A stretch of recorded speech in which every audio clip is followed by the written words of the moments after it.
네, 지난 수요일 부활절을 준비하는 사순절을 시작하는 날로서 재수요일이라고 부르는 날이었습니다. 전통적으로 예전을 중시하는 교회에서는 이 재수요일에 함께 모여서 예배를 드리고, 예배의 하이라이트는 재를 이마에 십자가 모양으로 바르는 그런 의식을 행하는데, 이 재를 바르는 것에는 두 가지 의미가 있습니다. 재를 뒤집어 쓰는 것은 구약 성경에서 언제나 회개를 의미하였습니다. 그래서 구약 성경에 보면 하나님 앞에 회개할 때 왕부터 모든 백성들이 재를 뒤집어 쓰고 회개하였다, 이런 기록들이 많이 나오죠. 두 번째 의미는 인간이 흙에서 와서 흙으로 돌아가는 유한한 존재라는 사실을 깨우쳐 주는 것입니다. 창세기 3장 19절 말씀, 너는 흙이니 흙으로 돌아가리라. 이 말씀과 함께 이마에 재를 이렇게 발라줌으로써 인간은 스스로를 구원할 수 없으며, 또한 영원한 생명을 가진 존재가 아니라는 유한한 존재라는 우리의 실존을 다시 떠올리게 하는 것입니다. 그렇게 시작된 사순절에 우리는 죄로 인해서 죽을 수밖에 없는 우리들을 살리기 위해서 고난당하신 예수 그리스도의 십자가의 사건을 깊이 묵상하게 됩니다. 그리고 그 십자가 사건과 가장 밀접하게 연결되어 있는 시편이 바로 오늘 우리가 읽은 시편 22편 말씀입니다. 본문이 너무 길어서 6절밖에 읽지 못하였지만 꼭 오늘 중으로 여러분들이 31절 마지막 절까지 한번 다 읽으실 수 있기를 바랍니다. 그냥 읽는 것만으로도 큰 은혜가 있을 줄로 믿습니다. 자, 참 놀라운 것은 그렇게 미리 계획을 세우고 이렇게 온 것은 아닌데, 사순절을 맞이하고 처음 맞이하는 주일 예배에서 이 시편 22편을 설교하도록 그렇게 시간표가 맞춰진 것이 참 놀라운 하나님의 은혜다, 이런 생각을 또 하게 됩니다. 이 시편 22편은 고난의 고통 속에서 터져나오는 탄식의 시입니다. 시편에 탄식시가 많지만 이 22편이 가장 처절하게 인간이 당할 수 있는 고통의 가장 밑바닥으로부터 신음하고 탄식하는 내용을 담고 있습니다. 우리 그리스도인들에게 있어서 이 고난이라고 하는 것은 참 신비한 것입니다. 세상 사람들은 이 세상에 이 악과 고통과, 특별히 무고한 사람들이 고난당하고 고통당하는 것을 보면서 도대체 하나님이 어디 있느냐고, 만약에 하나님이 정말 선하신 하나님이시고 전능하신 하나님이라면 어떻게 이런 악이 존재할 수 있고 이런 고통과 고난이 존재할 수 있는가? 그렇다면 하나님은 선하시지만 전능하지 않던지, 전능하지만 선하시지 않던지 둘 중에 하나가 아니냐, 이런 신학적 문제 제기를 끊임없이 해오고 있습니다. 그리고 많은 무신론자들은 이런 세상에 가득한 악과 고통과 고난의 문제를 보면서 하나님을 부정하고 하나님을 떠나게 됩니다. 그러나 놀랍게도 예수 그리스도의 영, 성령이 함께 하시는 그리스도인들은 오히려 그 고난 때문에 하나님을 더 사랑하게 되고, 하나님을 더 사모하게 되고, 하나님과 더 가까이 가게 되는 그런 은혜를 경험하게 됩니다. 그래서 고난이야말로 내가 진정 예수 그리스도의 영, 성령이 함께 하시는 그리스도인인가, 아니면 껍데기만, 무늬만 교회에 다니고 있는 종교인에 불과한 것인가 하는 것을 구분 지어주는 시금석이 될 수 있다고 할 수 있습니다.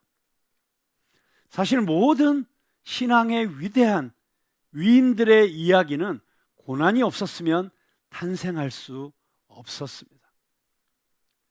사도 바울의 이야기, 스데반의 이야기, 또 폴리캅의 이야기, 그 모든 그 초대교회 이후 지금까지 모든 순교의 역사 가운데 피어난, 그리고 교회가 하나님의 나라를 확장시켜 나가는 이 역사 가운데, 선교의 역사 가운데 만들어진 모든 위대한 믿음의 이야기, 신앙의 영웅들의 이야기는 고난 때문에 탄생한 것입니다.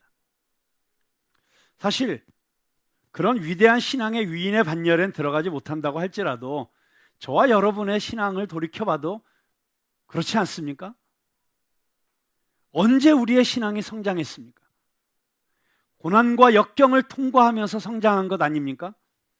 마치 나무의 나이테가 우리에게 가르쳐 주는 것처럼 나무는 겨울에도 자라고 여름에도 자라는데 겨울에 자란 부분일수록 여름에 자란 부분보다 더 단단하다는 사실이 우리의 신앙생활에도 동일하게 적용될 수 있을 것 같습니다. 그런 의미에서 오늘 우리는 가장 지독한 고난을 경험했던 시편 22편의 이 다윗의 시를 통해서 고난이라는 주제에 대해 깊이 묵상해 보고자 하는 것입니다. 먼저 이 시편 기자의 고통이 어떤 것이었는지, 얼마나 처절했는지 그 시편 기자의 마음을 우리가 머리로서가 아니라 가슴으로 느껴보는 시간을 갖도록 하겠습니다. 시편 22편의 말씀으로 만들어진 찬양 가운데 가장 이 시편 22편의 감정을 그대로 공감할 수 있는 너무나도 귀한 찬양이 있는데, 우리 송정미 찬양 사역자의 찬양을 통해서 이 시편 22편의 시를 찬양으로 들으면서 한번 이 시편 기자의 마음을 여러분들이 같이 공감하는 시간을 가져보면 좋겠습니다.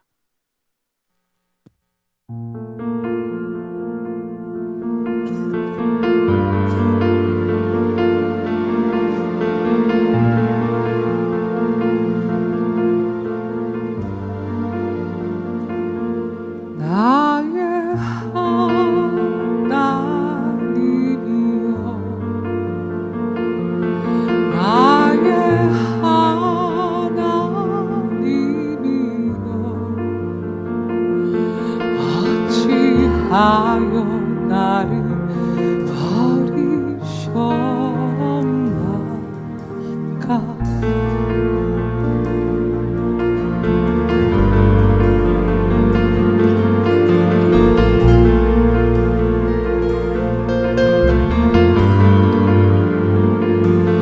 어찌 나를 멀리하고 돕지 아니하시며 나의 신음하는 소리 듣지 아니하시나이까.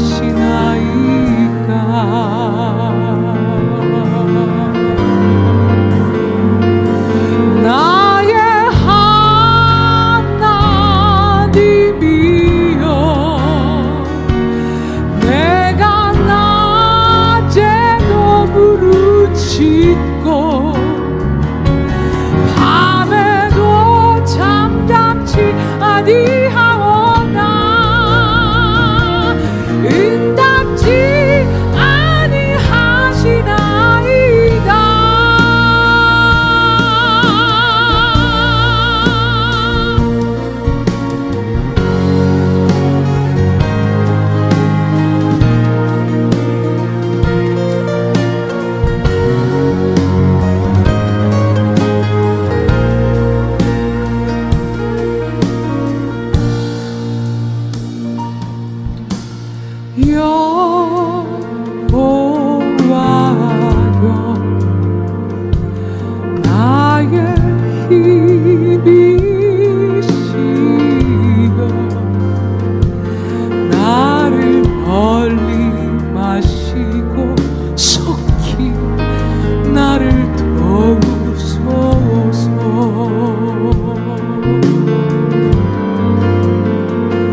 속히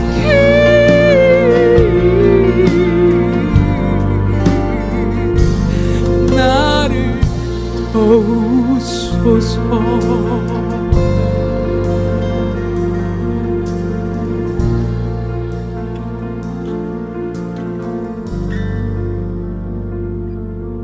나의 하나님이여, 나의 하나님이여,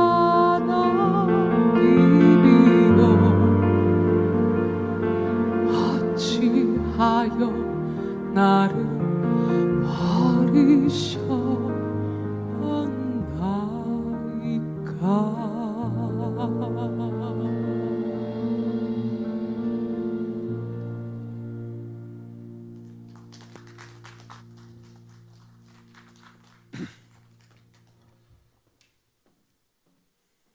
대부분의 찬양은 결론적으로는 하나님을 찬양하고 또 하나님이 주시는 은혜의 말씀을 붙잡고 다시 일어서겠다고 결단하고 힘차게 끝나는 법인데, 이 찬양은 어찌하여 나를 버리셨나이까 하고 탄식으로 끝이 나는 아주 특별한 찬양이라고 할 수 있습니다. 그런데 혹시 이 찬양이 지금 나의 마음이다, 그렇게 느껴지시는 분들이 있으십니까? 어찌하여 나를 돕지 아니하시나이까? 어찌하여 나를 버리시나이까? 오늘 그렇게 느껴지시는 분들이 있다면 오늘 이 말씀 가운데 당신을 위로하시고 새 힘을 주시는 주님의 음성을 들으실 수 있기를 바랍니다. 이 찬양을 들으시면서 좋은 찬양이고 또 이 시편 말씀도 참 좋은 말씀이긴 하지만 나는 지금 너무 하나님의 은혜로 승승장구하고 있어서 나한테는 별로 와닿지가 않네. 코로나 때문에 여기저기서 비명소리가 터지는데 나는 코로나 덕분에 입에 달고 살면서 잘 나가고 계시는 분들에게는 아마 이 찬양이 또는 이 시가 너무 먼 이야기처럼 들릴 수도 있을 것 같습니다. 물론 그렇게 계속 쭉 잘 나가실 수 있게 되기를 축원합니다만 문제는 인생이 그렇게 간단치는 않습니다. 언제 곡소리 터질지 모릅니다. 이 시편이 정확하게 그걸 보여주고 있잖아요. 자, 22편 직전에 시편 몇 편이 있었어요? 네? 제가 지금 무슨 굉장히 심오한 질문을 한 건 아니잖아요. 22편 전에 21편이 있었죠. 자, 그런데 21편이 무슨 시였죠? 네, 전쟁에서 이기고 돌아오면서 찬양하는 승리의 노래였죠. 자, 그렇다면 20편은요?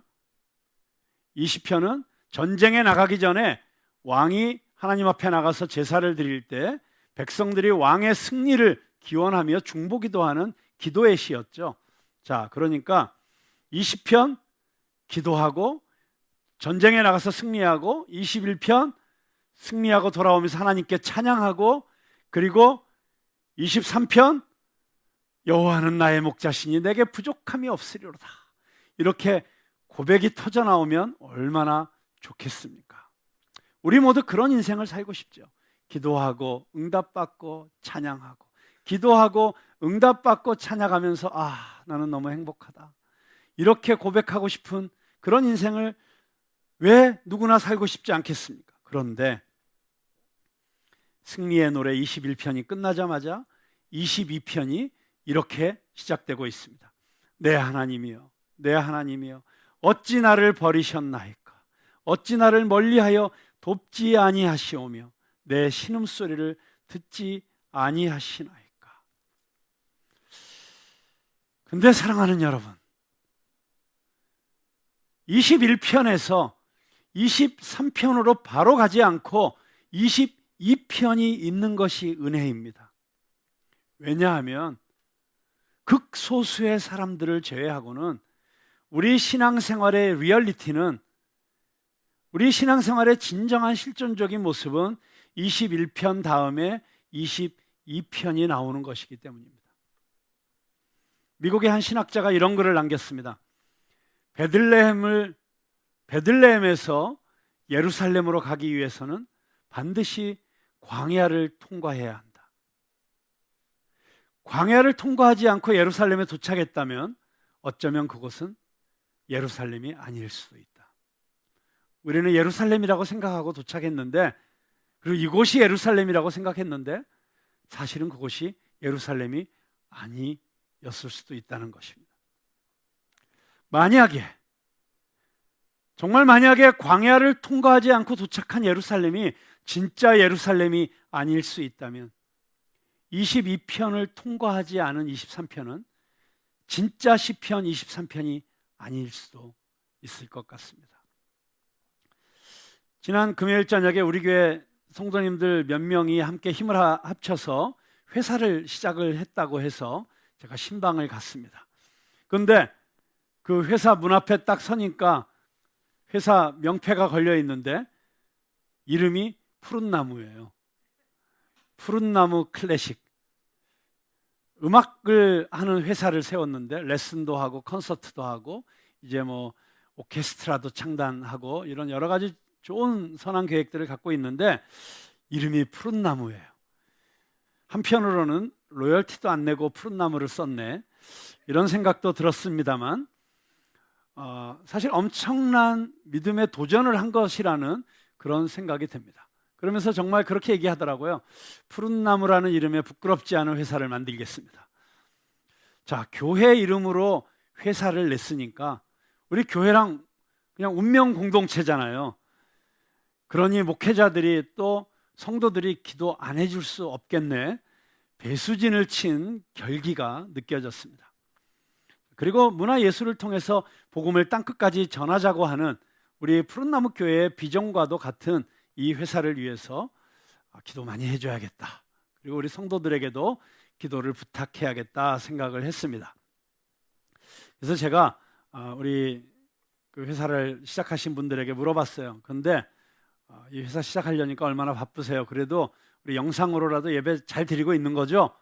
했더니 당연하죠. 한 번도 안 빠지고 예배 드리고 있습니다. 저 시편 설교 열심히 듣고 있어요. 그리고 드디어 2주만 있으면 시편 23편이잖아요.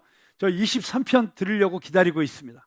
대망의 23편 그러더라고요. 그렇죠. 시편 23편.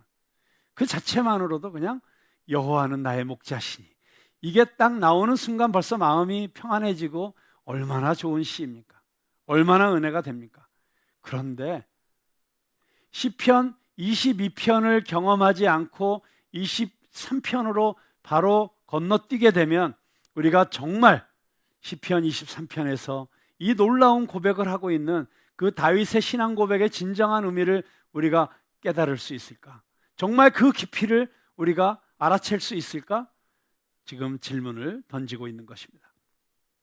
자, 그래서 이제 이 시편 22편 말씀, 이 말씀을 통해서 하나님께서 지금 우리에게 고난에 대해서 무엇을 이야기하고 있는지, 고난을 경험하는 우리들이 무엇을 기대하고 무엇을 배워야 하는지 여러분들과 함께 나눠보고자 하는 것입니다. 첫째로, 고난은 피할 수 없는 현실이라고 하는 것입니다.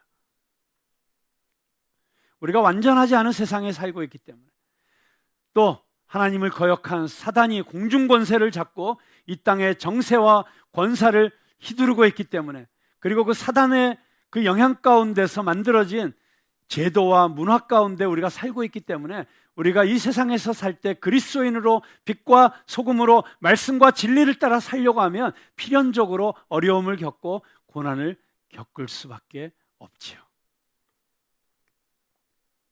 그리고 우리 그리스도인의 삶이 이미 승리한 삶이지만 아직 완전히 이루어진 삶이 아니기 때문에, 십자가에서 이미 already 승리하셨지만 그 승리가 not yet, 아직 완전히 이루어지지 않았기 때문에 그 과정 가운데 있는 우리 그리스도인들에게는 끊임없이 고난이 찾아올 수밖에 없습니다.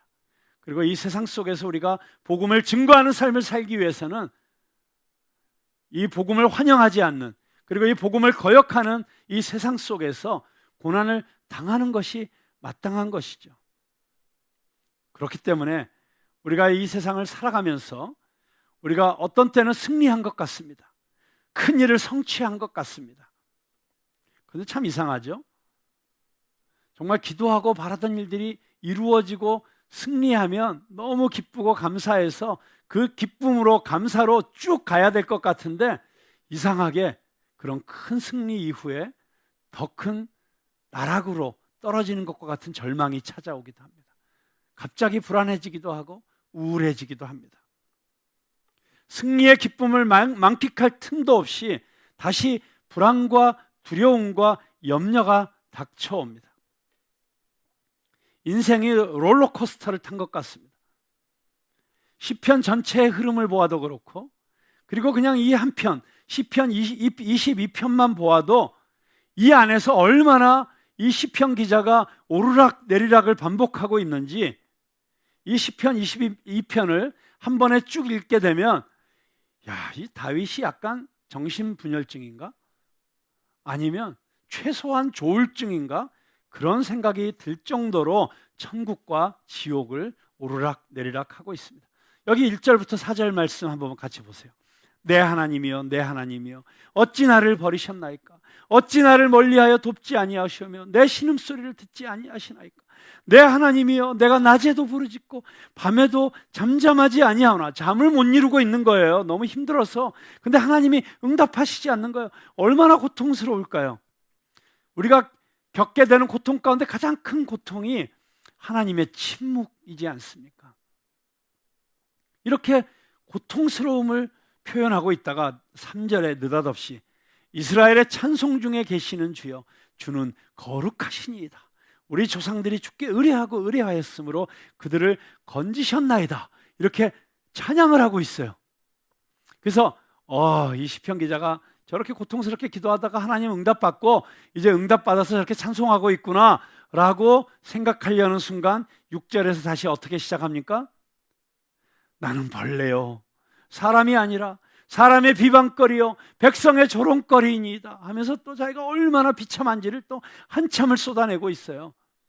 그러다가 또 느닷없이 또 찬양을 시작합니다. 그러다가 또 나락에 떨어지고 계속 반복하고 있어요. 여러분, 그런데 어쩌면 이게 우리가 살아내야 되는 삶이라는 것입니다.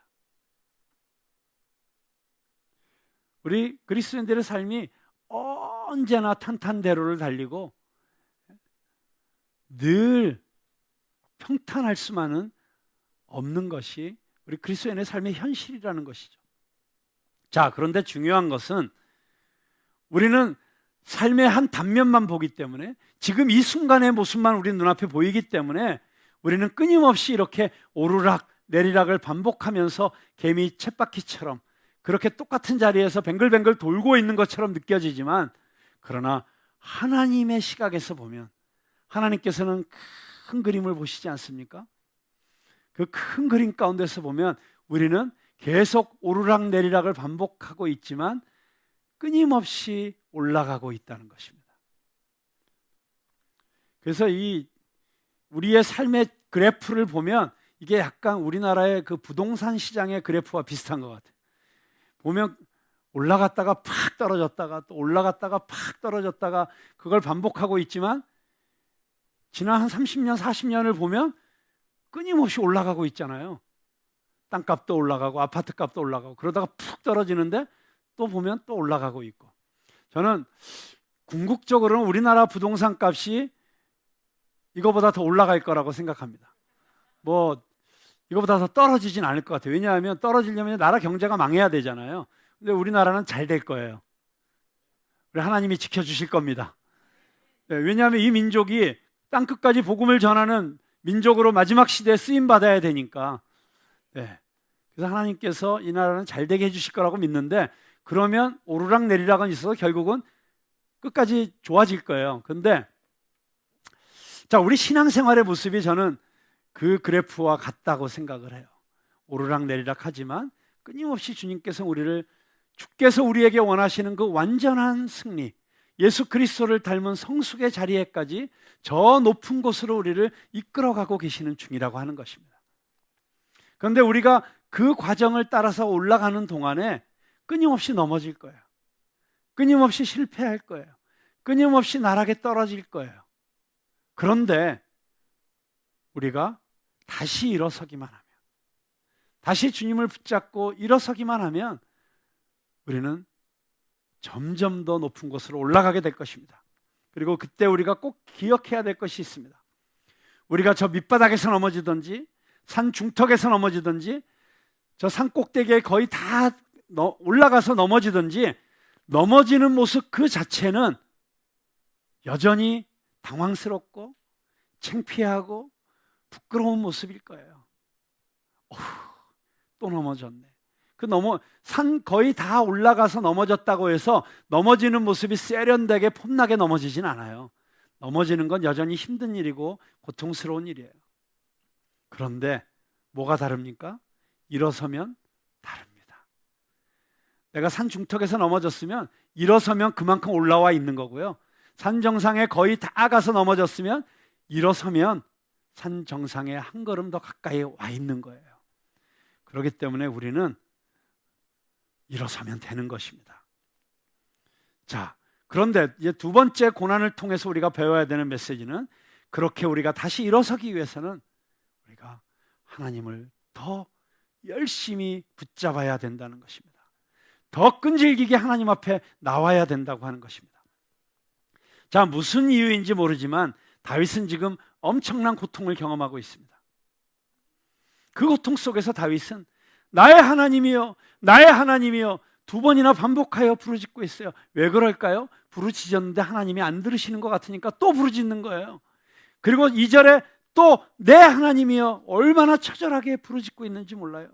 하나님, 하나님 지금 듣고 계신 거예요? 저 지금 너무 힘든 거 아시잖아요. 근데 듣고 계신 거예요. 그런데 다윗의 가장 큰 고통은 하나님이 안 느껴지는 거예요. 내 기도를 안 들어주시는 것 같은 거예요. 아니, 기도를 안 들어주실 뿐만 아니라 나를 버리시고 있는 것 같고, 아니 나에게 지금 벌 주시고 있는 것처럼 느껴질 때, 그때 우리는 가장 큰 절망을 경험하게 되는 것입니다.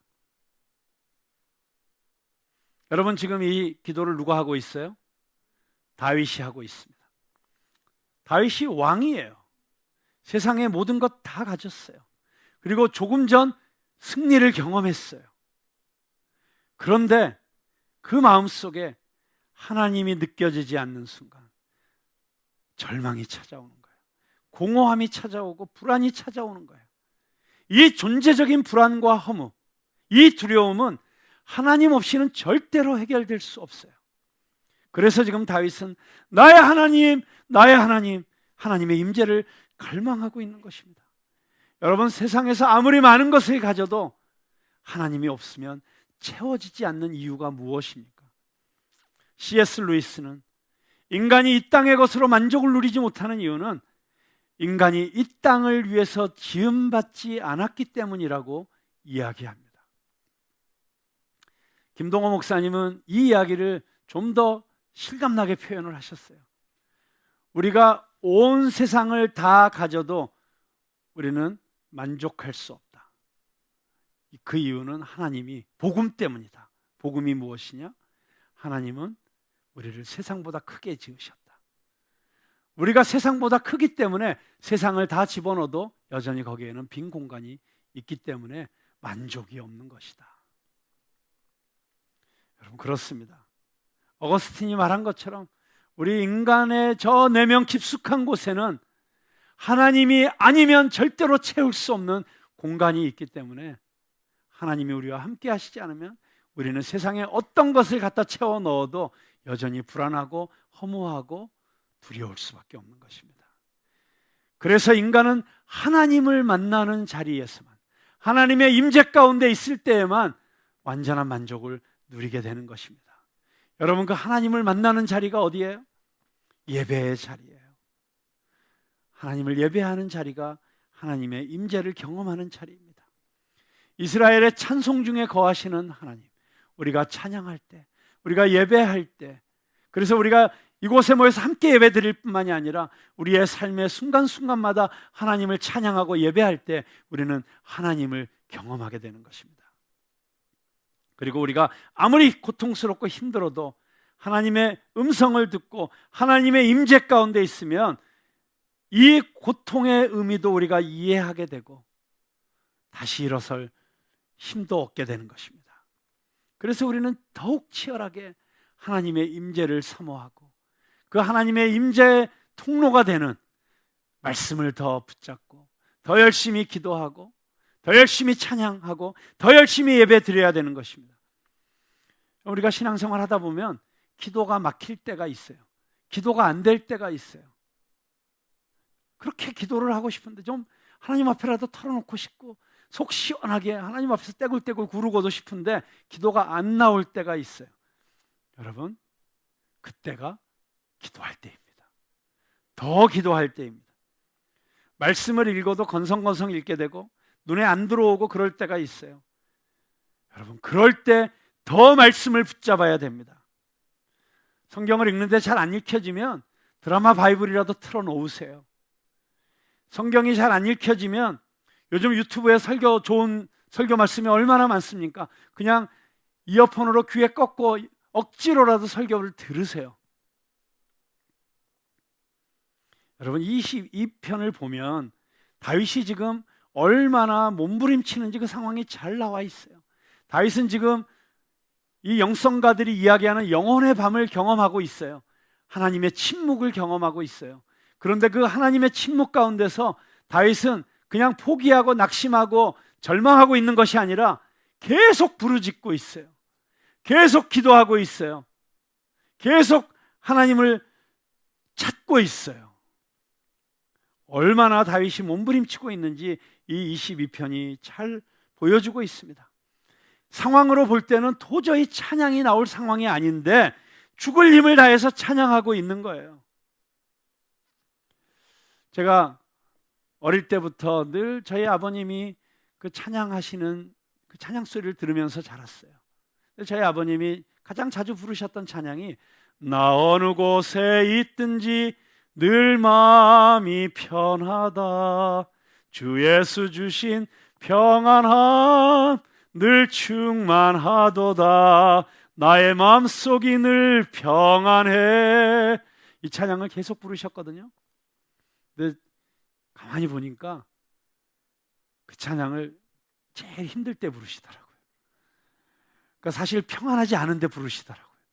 사실 사업하시면서 또 이 삼남 육녀 키우시면서 이런저런 풍파가 얼마나 많았겠어요. 그런데 마음이 힘들고 어려울 때면 그 찬양 부르시는 거예요. 나의 마음속이 늘 평안해. 근데 그렇게 찬양을 믿음의 고백으로 부르시면서 몸부림치시고 있었던 거예요. 여러분, 다윗의 시를 보면 아까 얘기했잖아요. 약간 정신분열증처럼 보일 때가 있다. 뭐 다 이유가 있는 거예요. 그럴 수밖에 없는 거예요. 가만히 보면 그래서 예수 믿는 사람들 보면 약간 이상하잖아요. 약간 좀 또라이 같을 때가 있잖아요. 엉뚱한 행동을 할 때가 있잖아요.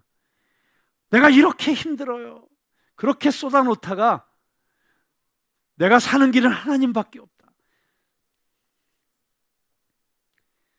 그 생각이 드니까 그냥 있는 힘을 다해서 찬양의 고백을 하는 거예요. 그러니까 옆에서 보면 뭐 죽을 것처럼 저러다가 또 할렐루야 막 찬양을 왜 저래? 뭐 이런 반응이 나오는 거죠. 힘을 다해서 찬양하면 마음의 평안이 오는 것 같아요. 좀 살 것 같아요. 그런데 찬양을 멈추면 또 바로 힘든 생각들이 찾아오죠. 그래서 나는 벌레입니다. 사람이 아닙니다. 이런 탄식이 나오는 것입니다. 그러다가 또 내 옆에 있는 사람들이 나를 비방하고 조롱하고 이런 현실을 보면 또 마음이 그냥 무너져 버리는 거예요. 그래서 또 나의 하나님, 나의 하나님, 어찌하여 나를 버리십니까? 그러면서도 또 하나님 앞에 나오는 거예요.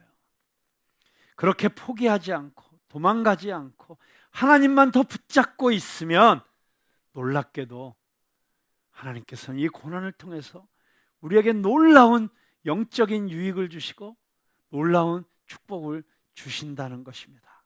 그래서 이 고난의 세 번째 교훈은 그리스도인이 경험하는 모든 고난에는 놀라운 축복이 숨겨져 있다. 믿으십니까? 이랜드의 박성수 회장이 이런 말을 했습니다. 장애를 만나게 되면 고통스럽지만 그것은 반드시 인생에 또 다른 기회를 준다. 인생을 뒤흔들고 지나간 고통에는 신이 우리에게만 허락한 커다란 선물이 숨어 있다. 저는 이 말에 전적으로 동의합니다. 저도 평범한 인생을 살았지만 그래도 제 인생을 돌이켜보니까 너무 제 나름대로는 너무 힘들고 고통스러운 시간들이 있었어요. 그런데 지금 돌이켜보면 그 힘들고 고통스러웠던 그 순간들, 이제 내 인생 끝났다. 나는 이걸로 끝났구나. 나에겐 더 이상 소망이 없구나. 그렇게 생각되었던 그 시간들이 사실은 가장 놀라운 비전이 잉태되는 순간이었고, 가장 큰 축복을 나에게 허락하시는 순간이었고, 그리고 내가 하나님이 주시는 귀한 사명과 비전을 감당할 수 있는 그런 사람으로 만들어져 가고 빚어져 가는 시간이었더라고요.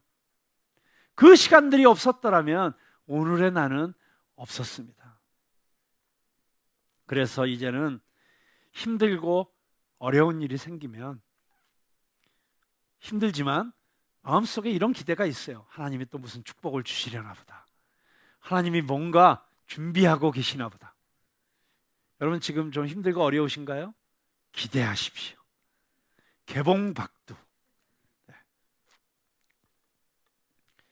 그 일본의 경영의 신이라고 하는 마스시타 고노스케라고 하는 분이 있죠. 이분이 이런 이야기를 했습니다. 나는 하나님이 주신 3가지 은혜 덕분에 크게 성공할 수 있었다. 첫째, 집이 몹시 가난해 어릴 적부터 구두 닦기, 신문팔이 같은 고생을 통해 세상을 살아가는 데 필요한 많은 경험을 쌓을 수 있었고, 둘째, 태어났을 때부터 몸이 몹시 약해 항상 운동에 힘써왔기 때문에 건강을 유지할 수 있었고, 셋째, 나는 초등학교도 못 다녔기 때문에 모든 사람을 다 나의 스승으로 여기고 누구에게나 물어가며 배우는 일에 게을리하지 않았다. 이 객관적으로 보기에는 가장 불리한 삶의 조건이었고 환경이었던 것이 오히려 더 큰 축복을 받는 통로였다고 고백하고 있습니다. 하나님의 사람에게는 모든 고난이 위장된 축복인 줄로 믿으시기 바랍니다. 하나님이 주시는 모든 선물은 고난이라는 포장지에 쌓여서 오기 때문에 많은 사람들이 그 포장을 뜯지도 않고 흘려보낸다라고 하는 사람이 있었죠. 우리가 고난 중에 이 고난 속에 숨어있는 하나님의 뜻과 하나님의 계획과 하나님의 섭리를 발견할 수만 있다면 이 모든 고난은 우리에게 가장 큰 놀라운 축복의 전주곡이 되고 축복의 통로가 될 줄로 믿습니다. 자, 그런데 그 축복 가운데 가장 크고 놀라운 축복이 있습니다. 그 가장 큰 축복은 이 고난을 통해서 우리는 예수님을 더 깊이 만나게 된다는 것입니다. 십자가에 달리신 예수 그리스도를 멀리서 바라보는 것이 아니라 가까이서 만나게 되고 경험하게 된다는 것입니다. 자, 이 시편 22편 정말 익숙한 느낌이 드시죠? 나의 하나님, 나의 하나님, 어찌하여 나를 버리시나이까? 어디서 들어보셨죠? 네, 십자가에서. 네, 우리 모두가 다 알고 있는 몇 안 되는 히브리어 가운데 하나. 그 중에서 제일 긴 히브리어죠. 우리가 알고 있는 히브리어 할렐루야, 아멘 이런 거 말고 샬롬 이런 거 말고 제일 길게 우리가 알고 있는 히브리어 뭘까요? 엘리 엘리 라마 사박다니. 나의 하나님, 나의 하나님, 어찌하여 나를 버리시나이까? 십자가에서 예수님이 부르짖으신 탄식입니다. 자, 여기서 우리는 아주 놀라운 사실을 발견합니다. 다윗은 무엇인지는 모르지만 자신의 고통과 아픔 가운데서 지금 탄식하며 하나님을 찾고 있습니다. 근데 이렇게 다윗이 자신의 아픔과 고통을 표현하고 있을 때 성령께서 개입하십니다. 그리고 이 다윗의 탄식을 다윗 개인의 탄식이 아니라 그 후대에 다가오는 모든 하나님의 사람들을 위한 고백으로 바꾸어 주시고 있습니다. 무엇보다도 예수 그리스도를 예언하고 그 예수 그리스도를 경험하고 예수 그리스도의 십자가의 사건을 받아들이고 이해하고 믿게 만드는 고백으로 지금 바꾸어 주고 있다는 것입니다. 자, 여기 이 다윗의 시를 쭉 읽어보면 지금 다윗이 힘들고 어려운 자신의 마음을 표현하면서 어떤 상황들을 이야기하고 있어요. 그런데 이게 실제로 다윗이 겪은 건 아니에요. 단지 자신이 얼마나 힘든지를 표현하는 시적인 표현들이에요. 예를 들자면 사람들이 다 나를 비웃으며 입술을 삐죽거리고 머리를 흔들며 그가 여호와께 의탁하니 구원하실 걸, 그를 기뻐하시니 건지실 걸 하나이다. 다윗이 지금 실제로 이걸 듣고 있다기보다도 사람들이 자기를 향해서 그러고 있다고 느끼면서 표현하고 있는 거예요. 또 22편 14절에 보면 나는 물같이 쏟아졌으며 내 모든 뼈는 어그러졌으며 내 마음은 밀랍 같아서 내 속에서 녹았으며. 자, 자기가 물처럼 쏟아졌다는 거예요. 이건 시적인 표현이죠. 내 모든 뼈가 어그러졌다는 거예요. 자기 마음이 밀랍처럼 다 녹았다는 거예요. 그리고 15절에 보니까 내 힘이 말라서 질그릇 조각 같고 내 혀가 입 천장에 붙었나이다. 주께서 또 나를 죽음의 진토 속에 두셨나이다. 자기가 그냥 그 진흙 무덤 밑에 그냥 묻혀 있다는 거예요. 실제로 일어난 일은 아니잖아요. 근데 이걸 시적으로 표현하고 있잖아요. 그런데 놀랍게도, 그리고 또 보면 17절에 보니까 내 모든 뼈를 셀 수 있나이다. 그들이 나를 주목하여 보고 내 겉옷을 나누며 속옷을 제비 뽑나이다. 이런 고백들을 하고 있는데 여러분, 놀랍게도 이 일이 십자가상에서 그대로 일어나고 있지 않습니까? 다 예수님이 당하신 고난이에요. 사람들이 십자가에 달리신 예수님을 바라보며 자, 자기가 자기를 구원하여 보라지. 자, 성전을 허물고 3일 만에 다시 짓겠다고 하니요. 하나님이 당신을 구원하는지 한번 지켜보자. 그리고 예수님의 겉옷을 찢고 나누어 가지고 예수님의 속옷을 제비를 뽑아서 실제로 나누고 있지 않습니까? 그리고 예수님을 창으로 찌르고 예수님의 물과 피가 다 쏟아져 내리고 그리고 마침내 흙 속에 묻히지 않습니까? 정말 정확하게 예수님에 대해서 이렇게까지 정확하게 예언할 수가 없어요. 그래서 우리는 이 시편 22편을 보면 구약 성경을 쓰신 분과 신약 성경을 쓰신 분이 같은 분이시구나 하는 것을 확실하게 깨닫게 됩니다. 성령님께서 구약 성경에 이 성경을 기록한 사람들을 감동시키셔서 그들의 인간적인 연약함과 한계가 다 있는 사람들이었지만 그러나 그들을 통하여 성령께서 감동하셔서 이 모든 성경의 말씀을 기록하게 하시면서 특별히 이 시편을 쓰게 하시면서 성령님께서 장차 오실 메시아를 예표하게 하는 것이고 예언하고 있는 것입니다.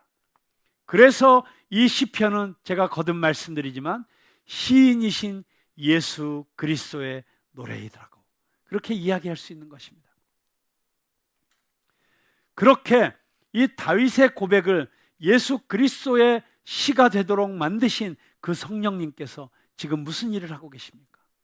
이 시를 읽고 있는 우리들 마음 가운데 역사해 주셔서 우리가 당하고 있는 이 고난 가운데서 우리로 하여금 그냥 낙심하고 절망하고 자빠지고 넘어져 있게 하는 것이 아니라 오히려 예수 그리스도를 바라보면서 예수님께서 이 모든 고난을 당하심으로써 우리를 구원해 주신 그 구원의 사랑을 경험케 해주시고 깨닫게 해주시고 그리고 그 구원이 나의 것이 되도록 나를 이끄시고 그리고 우리로 하여금 그 십자가의 사건에 동참하게 하시고 예수님께서 고난당하심으로써 우리를 구원하시고 이 세상을 구원하신 것처럼 우리도 우리가 당하고 있는 이 고난을 통해서 예수 그리스도의 생명을 살리는 이 놀라운 사역 가운데 쓰임받는 축복의 통로로 우리를 빚어 가시는 것입니다. 성령께서 역사하시면 우리의 고난이 우리로 하여금 하나님의 사랑을 더 깊이 깨닫게 되는 그런 은혜의 통로가 된다는 사실을 우리 믿음의 선배들이 우리에게 너무나도 생생하게 가르쳐주고 있지 않습니까? 어떤 목사님이 이런 글을 쓰셨더라고요. 이분이 어린 딸을 먼저 하늘나라로 보냈어요. 그 아빠로서의 마음이 얼마나 힘들었을까요? 1년 동안을 기도할 때마다 콧물 쏟으며 통곡하셨대요. 그런데 1년쯤 지난 어느 날 새벽 기도의 시간에 이 시편 말씀을 읽으면서 딸이 생각나서 울고 있는데 갑자기 하나님께서 그 마음을 이렇게 두드리시더래요.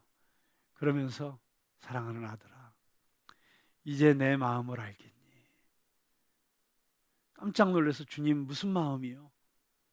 나도 내 아들을 십자가에서 잃을 때 그렇게 아팠단다. 그 순간 갑자기 아들을 십자가에서 죽게 내버려 두실 수밖에 없었던 하나님 아버지의 마음, 그 마음이 마음으로 그대로 느껴지면서 하나님 이제 알겠어요. 이제 알겠어요. 그리고 나서 이 목사님이 정말 고통당하는 모든 성도들의 마음, 또 이 세상 사람들의 마음을 더 이해하게 되었고 그들을 향한 하나님의 마음이 어떤 것인지를 더 깊이 알게 되었다라고 하는 이런 글을 쓰신 것을 보았습니다.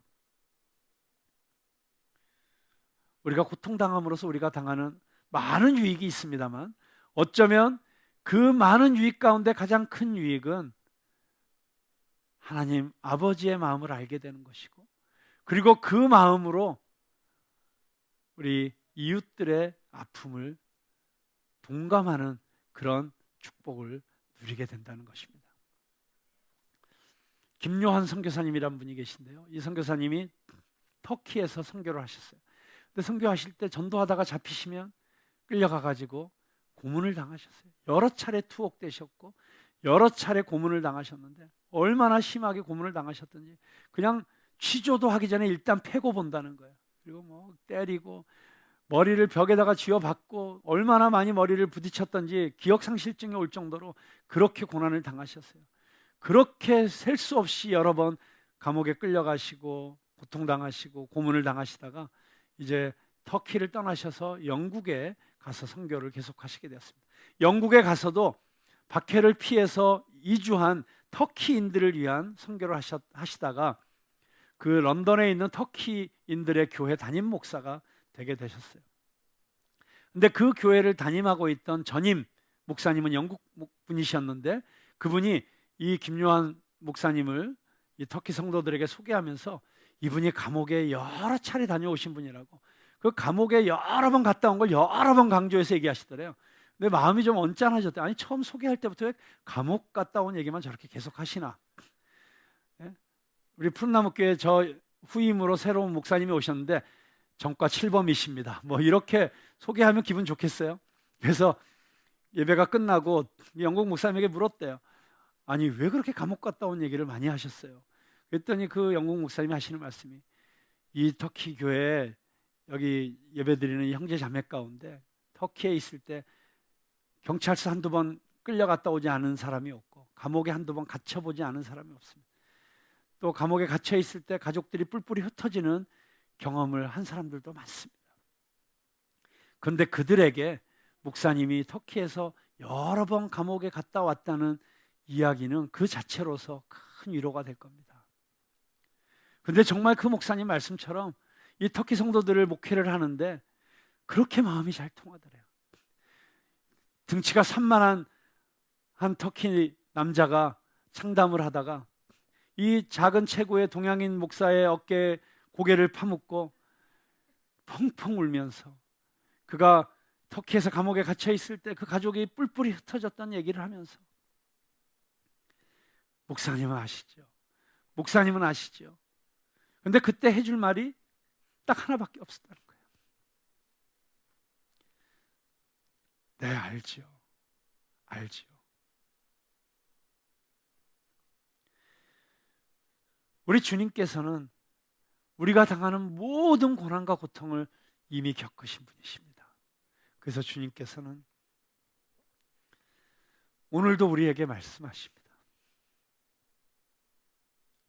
내가 너무 힘들어서, 하나님 너무 힘들어요. 하나님 날 버리시는 것 같아요. 너무 고통스러워요. 그때 십자가에서 나의 하나님, 나의 하나님, 어찌하여 나를 버리시나이까 부르짖으셨던 예수님께서 그렇게 말씀하실 거예요. 그래, 내가 안다. 네 마음 얼마나 힘든지 내가 안다. 여러분, 예수님은 이 땅에 계실 때 기도하실 때 하나님이라고 부르신 적이 없어요. 언제나 아버지라고 부르시고 기도하셨어요.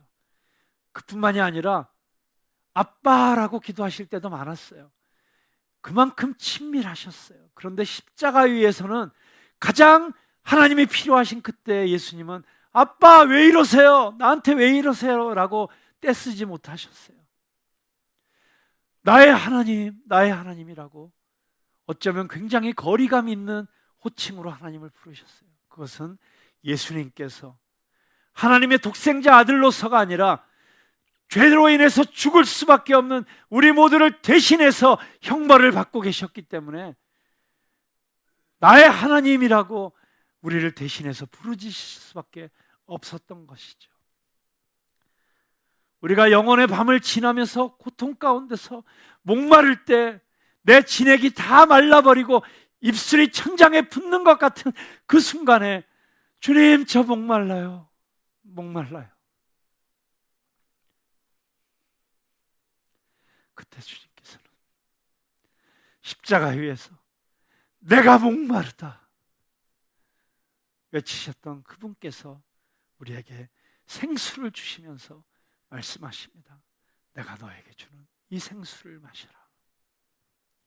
그 생수를 마시고 내 안에 그 생명의 놀라운 강물이 흐르는 것을 경험하게 될 때 우리는 어떤 어려운 상황 속에서도, 어떤 고통 속에서도 오히려 이 어려움이, 이 고난이 나로 예수님을 더 가깝게 만나게 하고 나로 예수님을 더 바라보게 하고 그 주님의 임재 가운데 살게 하는 놀라운 주님의 축복의 전주곡이 됨을 우리는 경험하게 될 수 있을 줄로 믿습니다.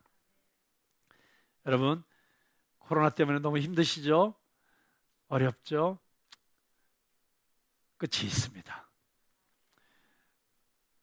그렇게 너무 오래 가지는 않을 것입니다. 물론 그 이후에도 또 계속 새로운 어려움이 오겠죠. 변이가 생기고 변종 바이러스가 등장하겠죠. 그러나 그럼에도 불구하고 주와 함께 길 가는 우리들은 그 고난 속에서 오히려 주님을 더 닮아가고 주님의 사랑을 더 절절하게 느끼고 그리고 그 주님의 사랑으로 내가 전에 이해할 수 없었던 사람들을 더 끌어안고 포용하며 주님께 영광을 올려드리는 삶을 살게 될 수 있을 줄로 믿습니다.